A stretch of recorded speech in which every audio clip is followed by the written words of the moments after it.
Assalamualaikum warahmatullahi wabarakatuh. Berjumpa lagi dengan Pak Rudi dalam pembelajaran jarak jauh sejarah Indonesia di kelas 10. Teman-teman, hari ini kita akan mempelajari materi pembahasan manusia praaksara, penemuan-penemuan jenis manusia praaksara di Indonesia. Nusantara termasuk wilayah yang banyak ditemukan peninggalan fosil dan artefak manusia praaksara. Mengingat materi yang sudah kita pelajari pada minggu kemarin, keberadaan situs Sangiran dan situs Trinil bisa kita pelajari jejak-jejak kehidupan manusia di masa lampau. Dan banyaknya temuan yang ada di Indonesia membuat Indonesia menjadi negara yang penting bagi penelitian jejak praaksara. Dalam waktu ke waktu mulai ditemukan berbagai jenis manusia praaksara di Indonesia. Fosil-fosil manusia praaksara yang ditemukan diantaranya adalah yang pertama ada Meganthropus, dan yang kedua ada Pithecanthropus, dan yang ketiga manusia jenis Homo. Mari kita bahas secara bersama-sama materi kita hari ini tentang jenis-jenis manusia purba yang ada di Indonesia. Jenis manusia praaksara yang pertama, Meganthropus. Jenis manusia praaksara ini mempunyai ciri-ciri sebagai berikut. Rahang atas dan bawah yang sangat kuat, memiliki tulang pipi yang sangat kuat dan tebal, kening dan bagian belakang yang menonjol, dan mempunyai tinggi kurang lebih 210 cm, lebih tinggi dari kita ya.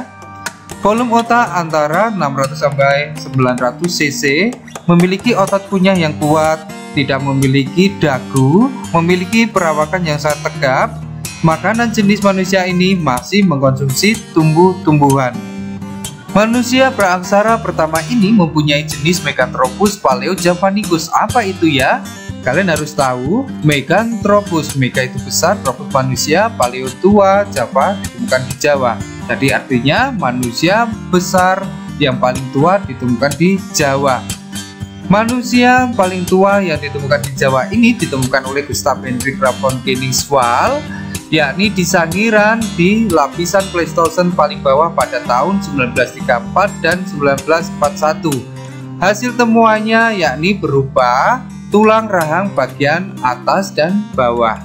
Manusia praaksara yang kedua yakni jenis Pithecanthropus.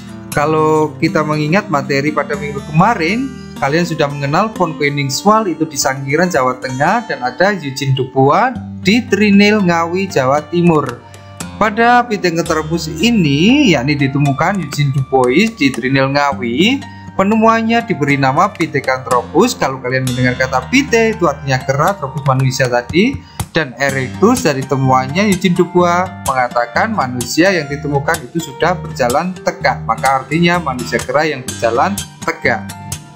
Ciri-ciri manusia praaksara yang kedua yakni mempunyai kemiripan dengan manusia jenis pertama yakni Meganthropus. Manusia praaksara Pithecanthropus ini mempunyai ciri diantara lainnya tonjolan kening tebal dan melintang sepanjang pelipis, hidung lebar dan tidak berdagu sama ya. Tulang pipi kuat dan menonjol, mempunyai rahang yang kuat dan geraham yang besar. Bagian belakang kepala tampak menonjol menyerupai wanita berkonde. Bentuk tubuh dan anggota badan tegap, tetapi tidak setegap manusia jenis pertama Meganthropus. Tinggi badan antara 165 sampai 180 cm. Volume isi otak berkisar 750 sampai 1300 cc. Yang terakhir, pemakan segalanya. Mereka tidak hanya mengkonsumsi tumbuh-tumbuhan saja, tetapi mereka juga memakan daging dari hewan buruannya, omnivora. Manusia praaksara yang kedua ini mempunyai jenis yang pertama Pithecanthropus soloensis yang ditemukan di Solo ya, makanya namanya soloensis oleh von Koningswald, Ompernot, dan Tirhart. Selain Pithecanthropus soloensis, ada juga Pithecanthropus mojokertensis. Dilihat dari namanya, kalian sudah tahu tempat penemuannya yakni di Mojokerto. Pada tahun 1936 oleh Weden Ries di Jetis, Mojokerto. Penemuannya diberi nama dengan sebutan Pithecanthropus robustus, tapi oleh von Koningswald di dalam penemuannya dinamakan sebagai Pithecanthropus mojokertensis. Jenis Pithecanthropus yang lainnya ada Pithecanthropus erectus. yakni di dalam penemuan Eugene Dubois di Trinil, Ngawi, Jawa Timur, yakni ditemukannya fosil manusia praaksara yang dinamai dengan Erectus, yang artinya tadi manusia kera yang berjalan tegak. Manusia praaksara yang terakhir yakni jenis Homo. Jenis Homo ini pertama kali diteliti oleh von Ragasten di Wajak, dilanjutkan oleh Eugene Dubois dan kawan-kawan. Jenis Homo disebut juga sebagai Homo sapiens, yang berarti manusia sempurna dilihat dari segi fosil penemuannya, fisik, volume otak maupun postur badannya tidak jauh berbeda dengan manusia modern sekarang ini. Homo sapiens juga bisa diartikan sebagai manusia cerdas, pintar atau cerdik atau bijak ya di situ, karena lebih maju dalam berpikir dan mensiasati dengan keadaan tantangan alam dalam kehidupannya. Manusia praaksara jenis Homo ini mempunyai ciri-ciri di antara lain: tulang dahi masih menonjol, bentuk muka lebar, hidung mulut lebar dan besar, volume otak 1000 sampai 1200 cc, berat badan 30 sampai 150 kg, lebih berevolusi dan lebih modern dibanding Homo erectus atau Pithecanthropus erectus. Mempunyai rahang yang kuat dan geraham yang besar, hidup sekitar 40.000 sampai 25.000 tahun yang lalu, pemakan segalanya omnivora tadi, dan bisa mengolah makanannya sendiri atau food producing. Manusia praaksara Homo mempunyai jenis-jenis temuannya. Yang pertama ada Homo wajakensis, Wajak, Tulungagung, Jawa Timur, yang ditemukan oleh von Ragasten dan Eugene Dubois. Yang kedua ada Homo solensis dari Solo ya, yakni tepatnya di Ngandong, ditemukan oleh von Koningswald dan Weidenreich.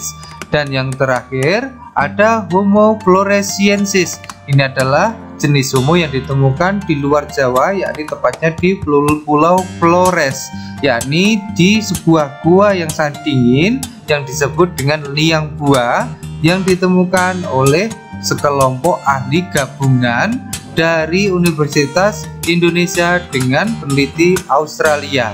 Dari beberapa pembahasan yang baru disampaikan tadi, kalian sudah bisa mengetahui jenis manusia praaksara yang ditemukan di Indonesia ada 3, Meganthropus, Pithecanthropus, dan Homo.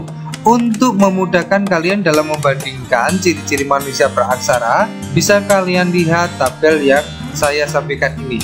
Mari kita amati tabel perbandingan manusia praaksara yang sudah baru ditampilkan ini. Yang pertama dari jenis Meganthropus, yang kedua dari jenis Pithecanthropus, dan dengan jenis manusia praaksara Homo. Dilihat dari tonjolan keningnya, untuk Meganthropus itu sangat mencolok, Pithecanthropus masih ada tonjolan keningnya, dan untuk manusia praaksara Homo itu sudah tidak ada tonjolan keningnya. Dilihat dari dahinya, dahi Meganthropus itu condong ke belakang, untuk Pithecanthropus agak condong ke belakang, dan untuk manusia praaksara Homo itu sudah datar teman-teman. Dilihat dari dagunya, Meganthropus dan Pithecanthropus sama-sama tidak mempunyai dagu, untuk manusia praaksara itu mempunyai dagu. Dilihat dari perkiraan masa berlangsungnya kehidupan mereka, untuk Meganthropus diperkirakan hidup 1-2 juta tahun yang lalu, untuk Pithecanthropus 300.000 sampai 900.000 tahun yang lalu, untuk manusia praaksara Homo 25.000 sampai 40.000 tahun yang lalu. Dan untuk memenuhi kebutuhan hidup mereka, manusia praaksara yakni makannya Meganthropus masih mengandalkan tumbuh-tumbuhan, Pithecanthropus tumbuh-tumbuhan dan hewan. Begitu juga dengan manusia praaksara Homo, yakni hewan dan tumbuh-tumbuhan. Tapi berbeda dengan Pithecanthropus, Homo ini sudah mengetahui yakni cara pengolahan masakan atau makanan mereka dengan cara dimasak atau dibakar. Demikian pembelajaran kita hari ini dengan materi jenis-jenis manusia praaksara. Untuk mendalami materi ini, kalian bisa membuka buku paket yang sudah diberikan atau dengan media web lainnya. Untuk kalian di rumah, tetap semangat dan jangan lupa belajar untuk UTS-nya ya. Sampai jumpa di pertemuan berikutnya. Saya akhiri, wassalamualaikum warahmatullahi wabarakatuh.